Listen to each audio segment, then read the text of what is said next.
even trust shit anymore. Yeah, I've been in my lungs, but it'll catch up. Shawty let me on the road, but it'll get up. Calling on my phone, baby, yeah.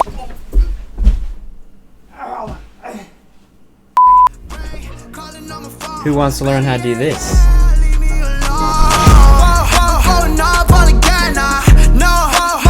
What's going on, guys? Welcome back to another banger. So in today's video, I'm gonna be teaching you guys how to create the cool cube effect that I did in my recent video for Flea. If you guys want to see more tutorials, make sure you guys drop a like down below and go comment what tutorial you guys want to see next. And if this video hits 3,000 likes, I'll be dropping the next tutorial, so drop a like, baby. So before we get into the tutorial, I just want to say that I probably uploaded my best vlog ever. My friends are very high energy and we went on a crazy adventure, and there's so many funny moments inside the vlog. And I spent a lot of time editing it, and I'd appreciate it if you guys went and checked that out after this video. Let's get into After Effects. Now we're in After Effects, and this is the breakdown for the 3D cube effect scene that I did for the montage.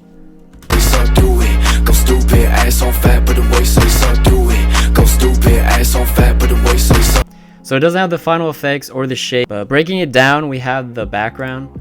And I just went with like a red particle look, but from there we have the actual 3D cube, and all it is a 1:1 aspect ratio 3D layer, copied and paste 5 times to make the cube. And then on top of that we have the null object, where these 6 layers of the cube is pick whipped too, and from there we can actually be able to pan and crop and, like, you know, twist it, and I eat ass. Next, we just have some glows and RGBs to give it, you know, that mwah look. Alright, so let's hop into a new comp and start from the beginning. So once you've opened After Effects, we're going to go down here and we're going to create a new composition. And we can name this anything we want. We're going to name it Cube Effect. And 1920 by 1080. And the duration, we're going to do like 10 seconds. Click OK. So the next step is adding our song, and in this case we're going to be using Stone Cold by Rarin.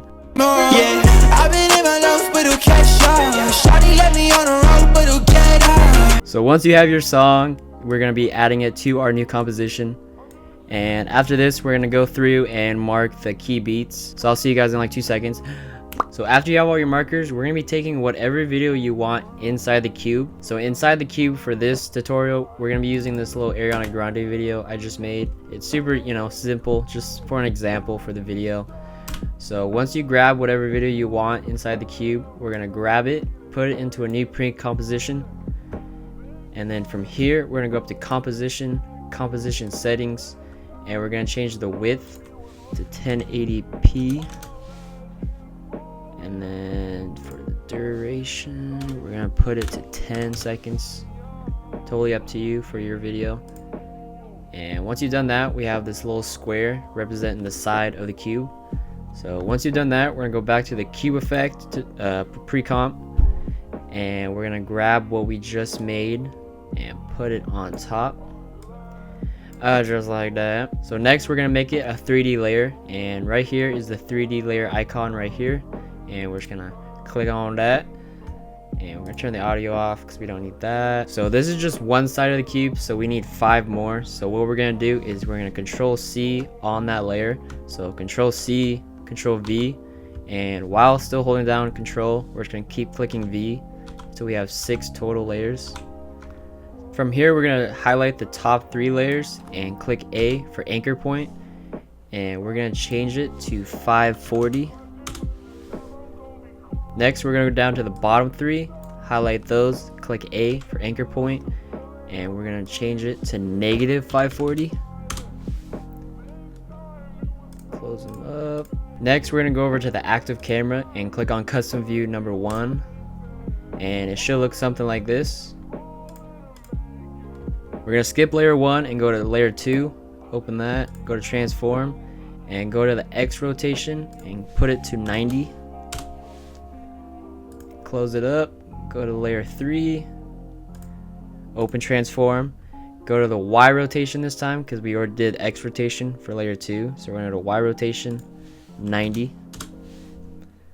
Close it up, and we're going to skip layer 4. We're going to go to layer 5. Layer 5. Go to layer 5, open up transform, and we're gonna go to X rotation 90. Go to layer 6, open up transform, and go to Y rotation and put it to 90. And as you can see, we now have a 3D cube. So next we're gonna be creating the null object. So we're gonna go up to layer, new, null object. We're gonna make that null object a 3D layer, and then we're gonna highlight all 6 layers of the cube and grab this little pick whip tool right here, and we're just gonna pick whip it to that null object. And once you've done that, we're able to go into the null object, go to transform, and from here, this is where we have the freedom to, you know, customize what we want to do with the pan and crop.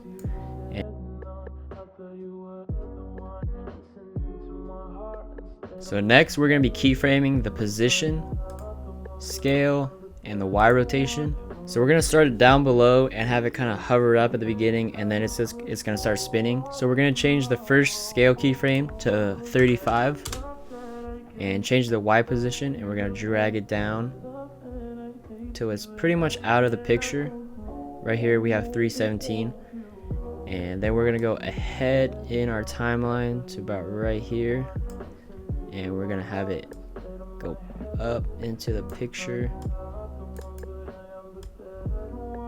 And then we're also gonna have it zoom in. So once you got that far, we're just gonna focus on the scale right now, and in this case on the beats we're gonna be doing a screen pump. So from your last scale keyframe, we're gonna go over to our first marker and we're gonna have it zoom in.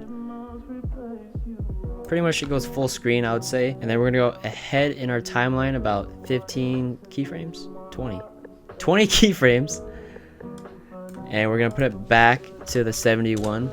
So we have the scale at 71, and then on the beat it's gonna zoom in and then it's gonna zoom back out. And once you've done that, you're gonna highlight these 5 keyframes. We're gonna right click, go to keyframe assistance, easy ease or F9, go into our graph editor, and we're gonna let's zoom in, and we're gonna have it just like that. And then we're gonna go over to our screen pump, and we're gonna drag this one down, drag this one down, and it should look something like this. You guys can obviously play around with it. You guys can have the creative freedom to play around, you know, see what works with you. And after you've done that, we're gonna close the graph editor, and now we have so now that we have our screen pump right here with these 3 keyframes, we can work smarter, not harder. And we're just gonna open this up, and we're gonna grab these 3 keyframes that is the screen pump, and we're gonna control C and go to our next marker and control V, and we're gonna center that up with the middle keyframe, and we're gonna zoom this in, and we can control C, control V again, and move this over just like this, and go to our next keyframe and do the same process with each beat. And you guys can obviously adjust these depending on your guys' markers.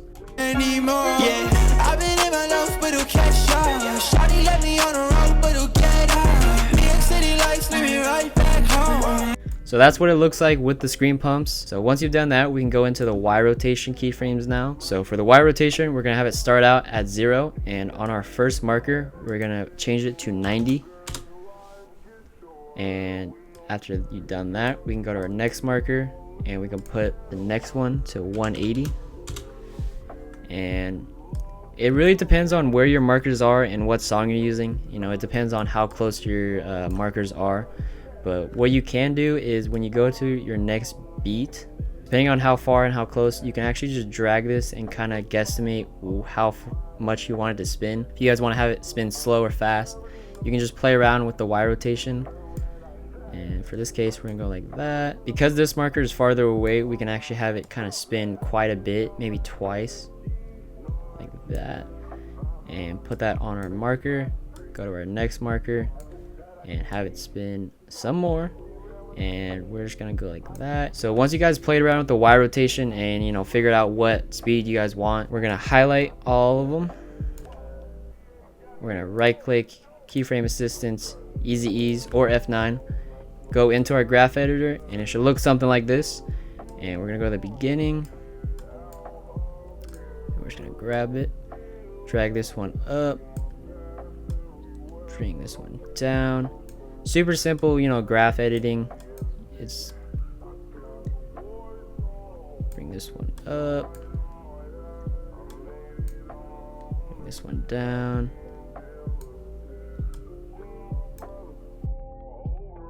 So to help to explain this is with the graph, the steeper the line, the faster it goes, and obviously the more horizontal it is, the slower it goes. So on the marker, it goes really fast and then it kind of eases out, slows down, and then on the next marker, it speeds up and then it eases out, and pretty much just copying the same flow throughout the whole thing. And this is what the graph kind of looks like.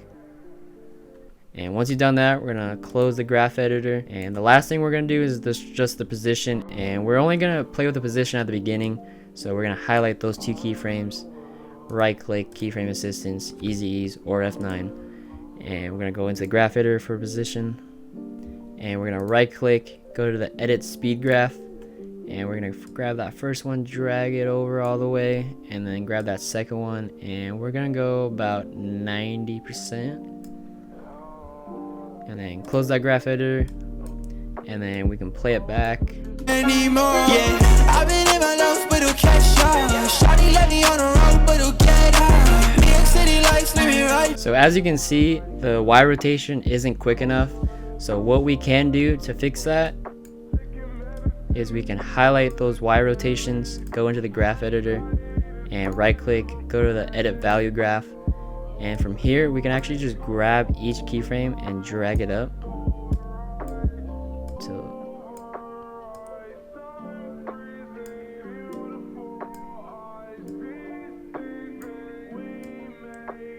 So the next step is your background. And for this case, I already rendered out the background that I wanted to use. And we're gonna grab that background and put it at the bottom. I will be leaving this background down below in the description if you guys want to use it. But from here, you can have the creative freedom to add whatever background you want, you know, overlay, anything really that you guys want. So if you guys do use this background, all you guys have to do is go over to effects and presets, type in hue, go to hue and saturation, put it on the background, and depending on, you know, the color scheme for your video, you just have to drag the master hue around until you find the color that you want. So one effect I use on pretty much every background is warp chroma. So we're going to type in warp chroma. We're going to grab the effect, put it on that background, and from Z distance, we're going to put it to 0.970. And it just gives it a really subtle RGB. So the next step is we're going to be adding all those juicy finishing touches to the video. So we're going to be going up to layer, new, adjustment layer, and I don't know why it's down there, but we're going to put that baby on top, and we're going to rename it to Juicy Effects. Looks good. Yep. So the first effect we're going to use is CC light rays. So we're going to type in CC light rays, and we're going to grab CC light rays, put it into our adjustment layer, and we're going to grab the center, and we're just going to put it right in the center of our composition, and we're going to change the intensity to 150. So the next effect we're going to add is Uni Edge Glow, and that is part of the Universe plugin if you guys don't have it, but we're going to type in Edge Glow. Uni Edge Glow, grab that baby and put it on our adjustment layer. And then the next effect, we're gonna add Warp Chroma. Warp Chroma. Put that on our adjustment layer. And same settings, so we go from Z distance, we're gonna put 0.970. Give it that cool RGB look. So to help explain the cube a little bit more is we can go into our cube layer, and pretty much inside this cube layer you can add whatever video you want. You know, we can add pink particle in here just like that, and then if we go back to cube effect, it's inside the cube. So pretty much inside this comp you can add whatever video and effects you want, and it will show up on the cube. So to recap, we have our background, we have our cube, and then we have our null object, which we did the pan and crop in, and then on top of that we have our 3 effects. And from here you can add whatever shake preset you want. In this case I'm going to be using Twitch. So once you have your shake impact or your Twitch, we can copy those and we can Control C, and then on our next beat Control V, and do the same process, Control V again, and bada bing. And then one last effect that is optional you can add is a Z glow or any type of glow that you have, and we're gonna grab that, put it on it, and then we're gonna go to the width far and we're gonna drag that up, so pretty much, you know, the glow kind of spreads farther. And we're just gonna find something that looks kind of nice, something like that.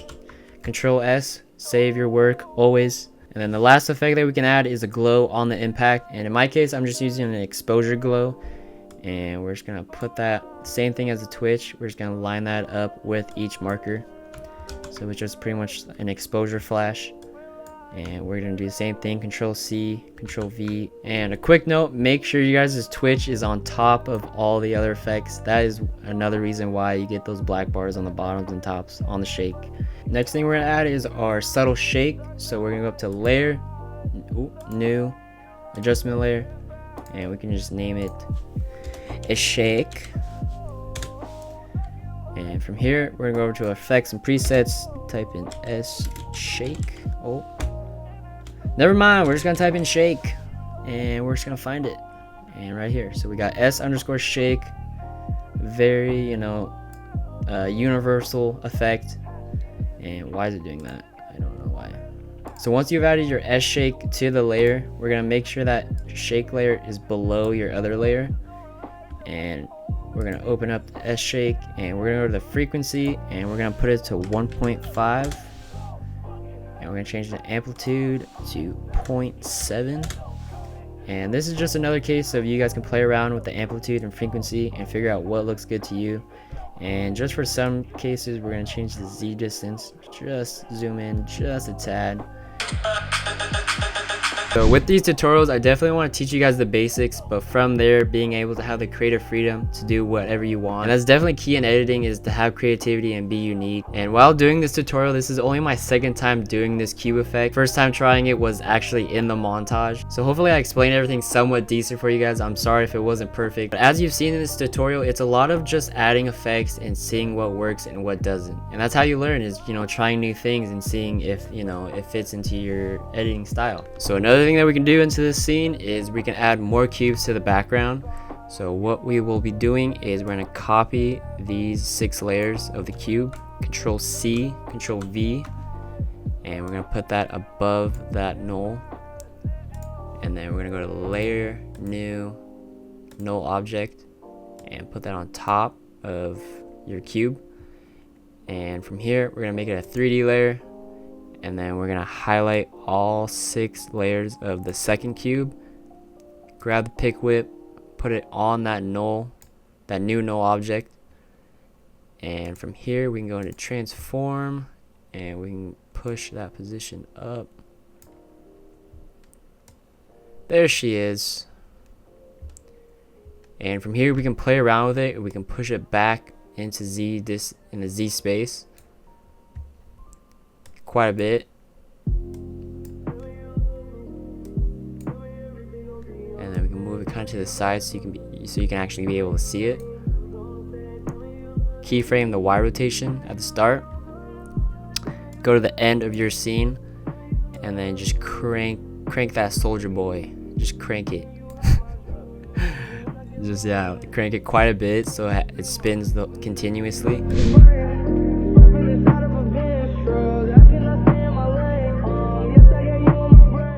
Yeah, I've been in my life, but it'll catch up. Shawty let me on the road, but it'll get up. New York City lights, let me right. Alright guys, so that wraps up the tutorial, and if you guys enjoyed and learned something today, make sure you guys drop a like down below. If we can hit 3,000 likes, I'll be dropping the next tutorial. And again, this is only my second tutorial and it's still pretty hard for me to make these, so I'm sorry if it wasn't perfect. So make sure you guys drop a comment down below and let me know what tutorial you guys want to see next. And that's pretty much gonna wrap up the video. Thank you guys for watching, and I'll catch you guys next time. Love you guys.